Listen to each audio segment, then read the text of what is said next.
What up, YouTube? It's Two Fat Guys Pull Us, and before we get to our video, we wanted to let you know about our milestone giveaway for 1,000 subscribers. We are giving away an Amazing Spider-Man issue number 4. This is the first appearance of Silk, the original Sin tie-in. I'm sure everybody is familiar with this book.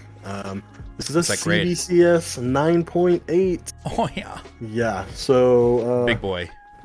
This book is much hotter than it was when we first bought it for the show. Yep, that's true. You insist on still giving it away, and I'm very happy to do it.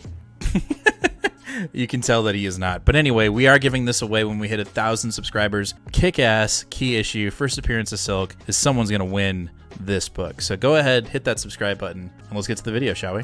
Hey, yo, Nate, if you were to witness a robbery inside of an Apple store, okay, would that make you a eyewitness?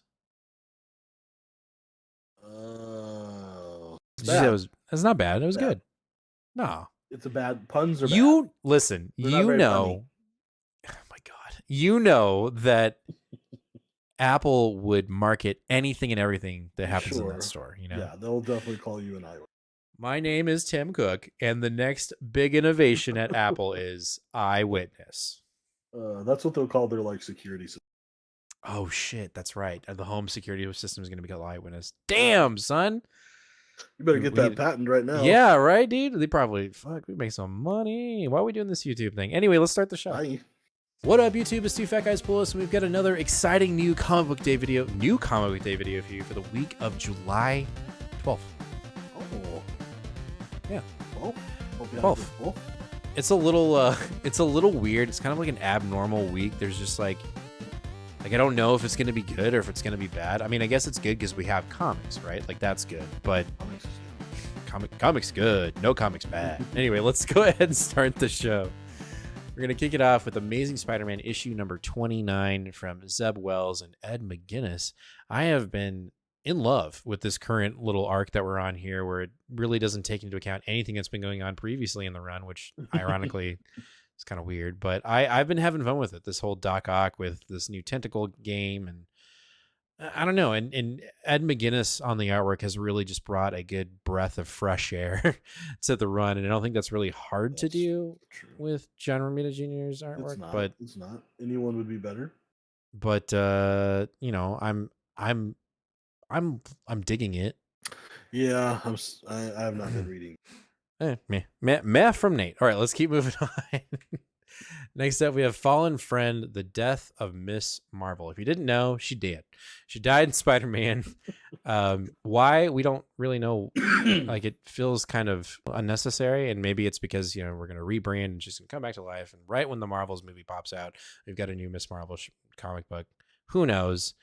I'm picking it up for FOMO's sake, you know. I don't want to miss out. But my expectations for the issue aren't incredibly high.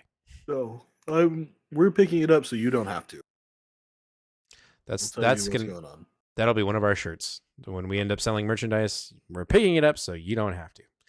Yes. All right. Next up, we have Immortal X-Men issue number 13.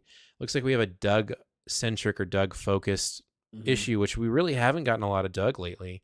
And I'm sure we're going to need a little bit of a refresher once, you know, the inevitable fall hits with the gala. You know, X-Men comics are just really in this weird state right now where we're being told prepare for the worst, when really we've kind of felt like we've been in the worst at the moment with books, and that's just because we've been trudging along. Not to say that Kieran Gillen and Al Ewing and other writers with the X-Line aren't doing a good job. They are, but it just feels like the X-Men books right now are in a really weird, like quicksandy kind of moment right now.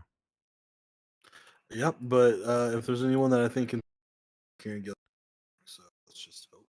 Yeah, let's just hope that Kieran Gillen can, just cross the line. Let's see what happens here. But let's say this. I have been enjoying his Immortal X-Men run. Like, they've been very insightful. When they needed to move ground within the Krakoan era, they have. So, you know, give them that credit, right? But we're just kind of in this weird midsummer waiting for the gala, really waiting to see what the fall of X really is. Because we still don't know. We don't know. we presume we know, but every time we've thought that it's going to go one way, it's always gone another, and for better or worse. So we'll just have to wait and see. After that, we have an enormous 25th issue Moon Knight from McKay. Oh, You know, interesting. yeah, most of the time when some of these books do this, oversized issue 25th anniversary kind of thing, I kind of roll my eyes a little bit because I just feel like it's like, all right, I just want my meat and potatoes. I don't want the extra filler. But I'm going to have pretty high hopes for this because this Moon Knight run has been anything but good. It's just been great. And there's maybe been one issue since getting to this number 25 that has been somewhat of a miss. And I just think McKay is just firing on all cylinders with this Moon Knight run.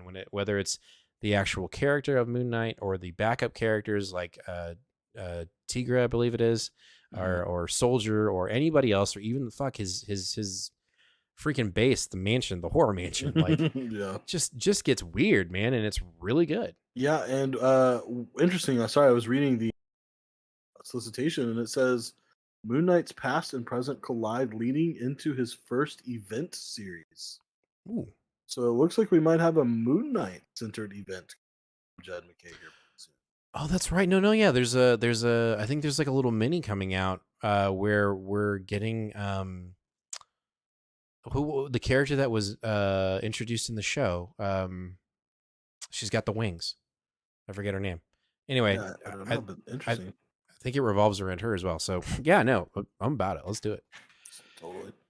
All right, let's jump over to Scarlet Witch, issue number 6 from Steve Orlando. This book is not getting enough representation that it should be. It is a stellar book. Steve Orlando is killing it with Scarlet Witch. If you're not reading Scarlet Witch, you are doing yourself a disservice. Big And doo-doo head.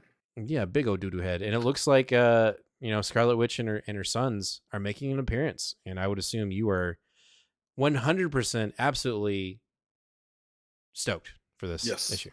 Anytime these two are in a Marvel storyline, I will be there.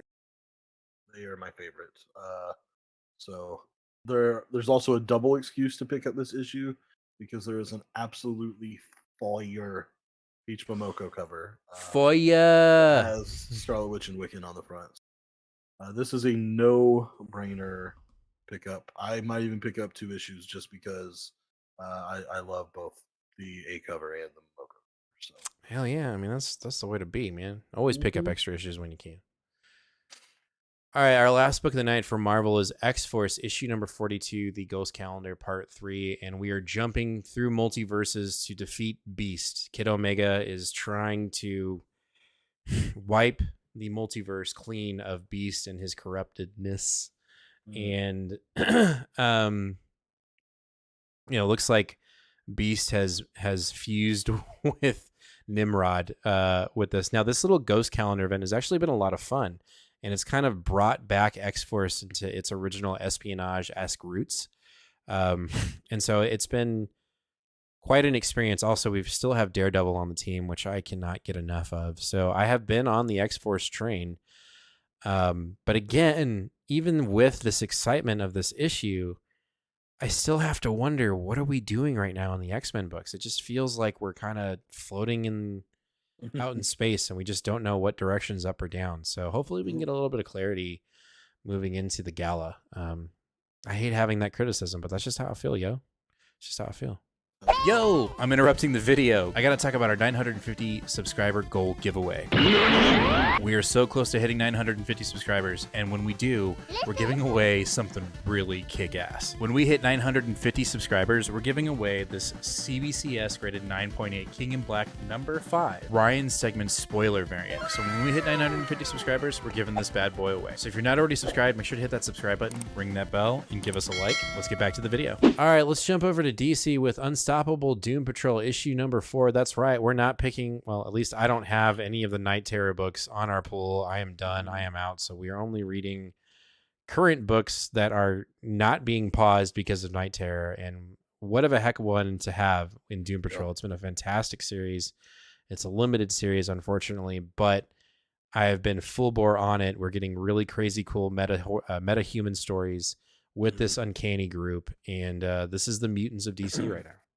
It is, and it's doing, frankly, justice. I know it's one book versus a million.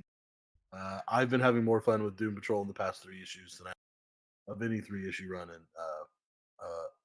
book. So It's been fun, and this group of characters have really found a home in my reading, and I love that. I think more people need to be reading this if they're not, for sure. All right, a last DC book for the night is World's Finest Teen Titans issue number 1 from Mark Waid. I am giving it a shot. I'm checking it out, and it also says from the pages of Batman and Superman World's Finest, the original team is back. So we've got the original Teen Titan team here. I'm gonna check it out. I'm just gonna check it out. I don't know if I'm gonna read the entire thing, but I'm gonna give number 1 a shot.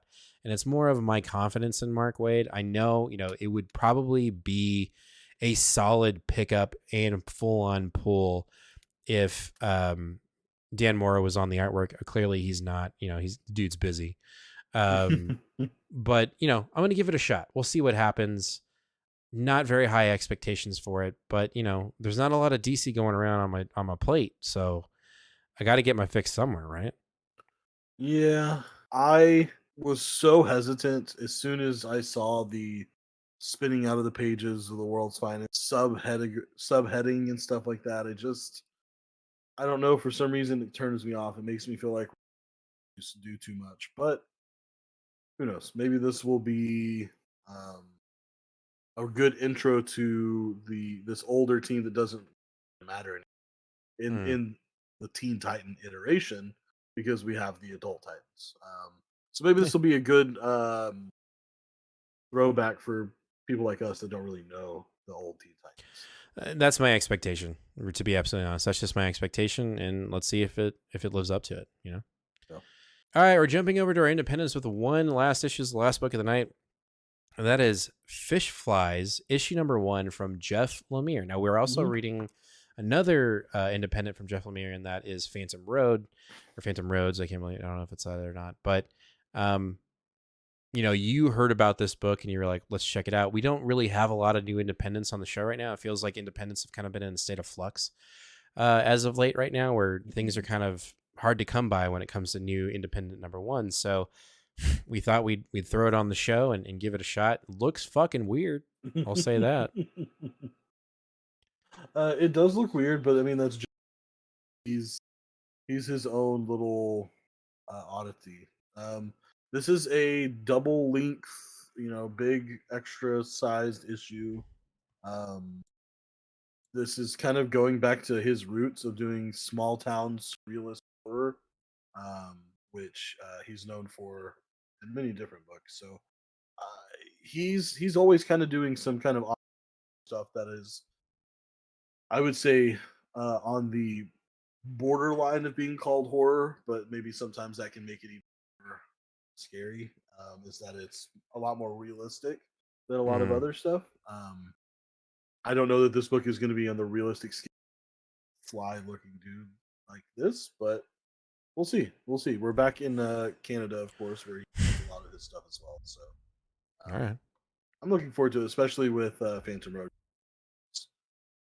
Yeah, Phantom Road is fucking weird. This is the second time I'll say it, but a Peach Momoko cover. So, yeah, I it's not incentive either, right? It's just a plain cover B. Well, shit, man. If you are a Peach Momoko fan or not, you need to go out and get these things, because she's being pretty prolific. Fire! All right, well, that's going to do it for this week's new Comic Book Day video for the week of July 12th. Let us know down in the comments, what are you picking up today? What are you going to read first? And what's your potential pick of the week? We'd love to know. Let us know down in the comments. Also, make sure to hit that subscribe button, ring that bell, and give us a like. It'd be much appreciated. We are trying to get to 950 subscribers, but we can't do it without your support. So please share out the show if you're already subscribed, and let the masses know why Two Fat Guys Pools is one of the best comic book channels here on YouTube. And I don't care what you say, it is the best. Anyway, we'll see you guys live this Sunday at 8 o'clock p.m. Central Standard Time here on YouTube, where we'll talk about all these books and more. Have a silly goose time. Take questions, hang out. Who knows? I don't know. We can get crazy. We can go crazy on Sundays. But anyway, make sure to join us live here on YouTube this Sunday, 8 o'clock p.m. Central Standard Time. That's going to do it. So, as always, fam, be kind to one another and read more comics. Later.